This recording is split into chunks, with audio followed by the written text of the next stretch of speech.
আসসালামু আলাইকুম রহমতুল্লাহ। Dear viewers, আজকে আরেকটি গুরুত্বপূর্ণ ক্লাসে আপনাদেরকে স্বাগতম। সেটা হলো আজকের আমরা শিখব রেডি টু এটার ব্যবহার। আমরা অনেক সময় কথা বলতে গিয়ে বলি যে আমি এটা করতে প্রস্তুত, ওটা করতে প্রস্তুত। তো এই ধরনের কথা বলতে হলে আপনাদের এইভাবে সেন্টেন্স তৈরি করতে হবে। সেটা হলো যেমন আমি কাজটি করতে প্রস্তুত। তাহলে কি হবে? Answer I am ready to। এই যে এখানে যেটা লিখছি সেটা I am ready to do the work। I am ready to do the work। I am ready to do the work। আমি কাজটি করতে প্রস্তুত। এখন যদি বলি যে আমরা কাজটি করতে প্রস্তুত, সেম ওয়ে, জাস্ট শুধু সাবজেক্টটা চেঞ্জ হবে। আয়ের জায়গা উই, এবং উইয়ের সাথে অবশ্যই অ্যাম বসে না, অ্যামটা শুধু আয়ের সাথে বসে, উইয়ের সাথে বসে আর। উই আর, এখানে কি আছে? আমরা যেতে প্রস্তুত। উই আর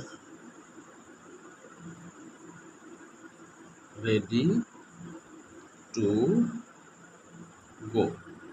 আমরা যেতে প্রস্তুত। কোথায়?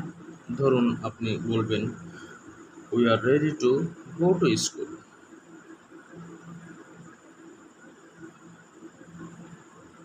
ব্যাস। এরপরে যদি বলতে চান সে কথা বলতে প্রস্তুত, তাহলে অ্যান্সার হবে হির সাথে ইজ বসবে। Is ready to speak. সে কথা বলতে প্রস্তুত।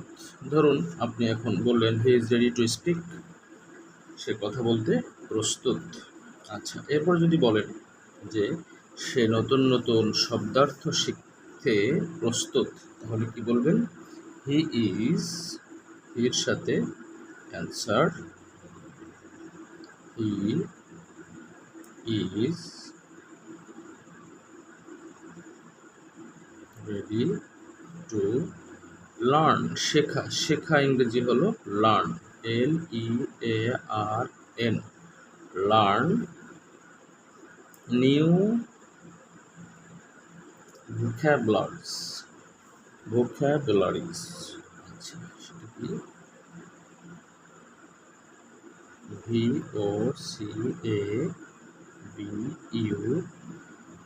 VOCABULARIES। LA আমরা নিচে লিখি RIES, ভোক্যাবুলারিজ। আচ্ছা, তাহলে আপনি যদি এখন বলেন যে সে নতুন নতুন শব্দার্থ শিখতে প্রস্তুত, সে ইংরেজি শিখতে প্রস্তুত। হি is ready to learn English. এভাবে বলতে পারেন সে নতুন একটি লেসন শিখতে প্রস্তুত, তাহলে বলবেন হি is ready to learn a new lesson. আচ্ছা, তারপরে এখন যদি বলেন এইভাবে যদি বলতে চান যে তারা যুদ্ধ করতে প্রস্তুত, তারা দেখতে প্রস্তুত, তারা খেতে প্রস্তুত, just he is, they are ready to eat, they are ready to go, they are ready to speak. এই ধরনের বাক্য আপনি তৈরি করতে পারেন। এখানে দে, তারা, তারা ইংরেজি দে আর রেডি টু ফাইট।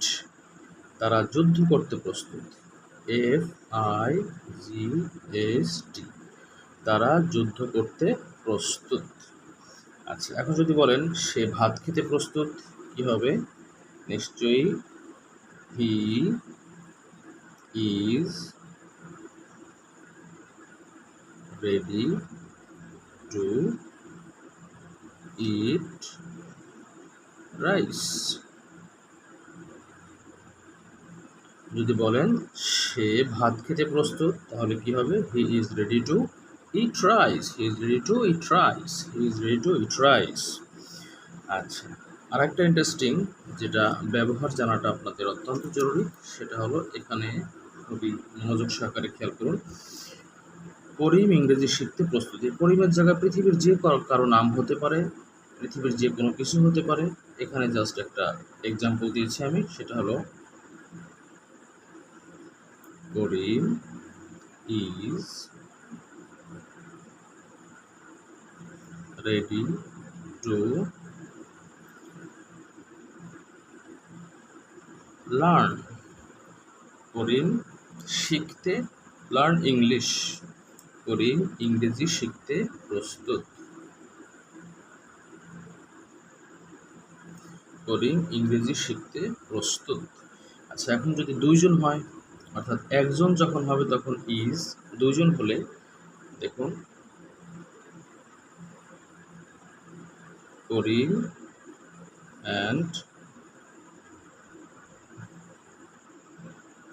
রহিম, তখন হয়ে যাবে আর, তখন আর ইজ হবে না। আর রেডি টু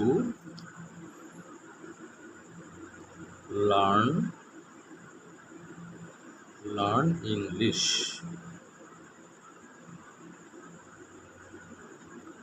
তাহলে আমরা আজকে শিখলাম, অত্যন্ত গুরুত্বপূর্ণ একটা লেসন শিখলাম, এই রিডের ব্যবহার। এখানে আরেকটা রিভিউ দেই এবং আরেকটা পদ্ধতি শিখিয়ে দিই, সেটা হলো যদি এখানে বলেন যে আমি কাজটি করতে প্রস্তুত, তাহলে কি হবে? I am ready to do the work. যদি বলেন যে আমি কাজটি করতে প্রস্তুত ছিলাম, তখন এই এর জায়গা জাস্ট ওয়াজ বসিয়ে দিলেই হয়ে যাবে। সেটা কি? এই এর জায়গা A S, I was ready to do the work, আমি কাজটি করতে প্রস্তুত ছিলাম। আবার যদি বলেন যে তারা যেতে প্রস্তুত ছিল, এখানে যদি ছিল অর্থাৎ অতীতের কোনো কথা বলতে চান, তাহলে এই আর এর জায়গা জাস্ট ওয়ার দিয়ে দিবেন। কি হবে? We were ready to go to school, আমরা স্কুলে যেতে প্রস্তুত ছিলাম, আমরা খেতে প্রস্তুত ছিলাম, আমরা যেতে প্রস্তুত ছিলাম। এরকম ধরনের বাক্য আপনি ইজিলি মেক করতে পারবেন। এখানে যদি বলেন যে সে কথা বলতে প্রস্তুত, তাহলে হি ইজ রেডি টু স্পিক। কিন্তু যদি বলেন সে কথা বলতে প্রস্তুত ছিল, তাহলে জাস্ট এই ইজের জায়গা কি বসিয়ে দিবেন?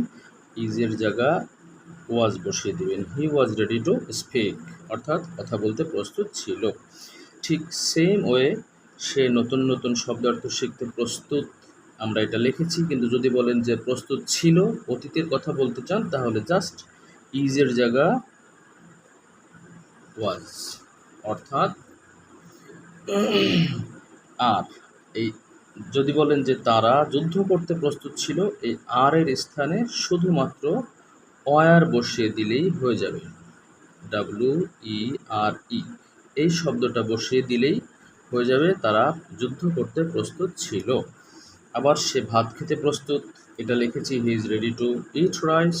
কিন্তু যদি বলেন যে সে ভাত খেতে প্রস্তুত ছিল, তাহলে জাস্ট এই ইজের জায়গা ওয়াজ বসিয়ে দেবে, ওয়াজ। তাহলে কি হয়ে যাবে? He was ready to eat rice, সে ভাত খেতে প্রস্তুত ছিল। আচ্ছা, করিম ইংরেজি শিখতে প্রস্তুত, ব্যাস আমরা লিখেছি যে Karim is ready to learn English. Karim ইংরেজি শিখতে প্রস্তুত। কিন্তু যদি বলি যে করিম ইংরেজি শিখতে প্রস্তুত ছিল, তাহলে জাস্ট এই ইজের জায়গা আমরা এস দিয়ে দেবো, ওয়াজ। তাহলে কি হয়ে যাবে? সে প্রস্তুত ছিল। আবার রহিম অ্যান্ড করিম এই ইংরেজি শিখতে প্রস্তুত। কিন্তু যদি বলি যে রহিম অ্যান্ড করিম ইংরেজি শিখতে প্রস্তুত ছিল, জাস্ট এই যে আর, এই আর এর জায়গা আপনি কি বসিয়ে দিবেন?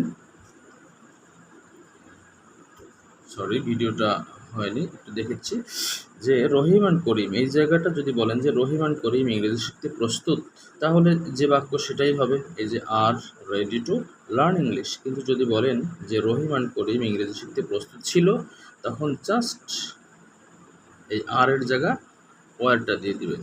থ্যাংকস ফর ওয়াচিং দ্য ভিডিওটা কেমন লাগলো নিশ্চয়ই কমেন্ট বক্সে জানাবেন, তাহলে আমি উৎসাহিত হব আপনাদেরকে আরও নতুন নতুন ভেরি ভেরি ইম্পর্ট্যান্ট কিছু লিসন শেখানোর জন্য।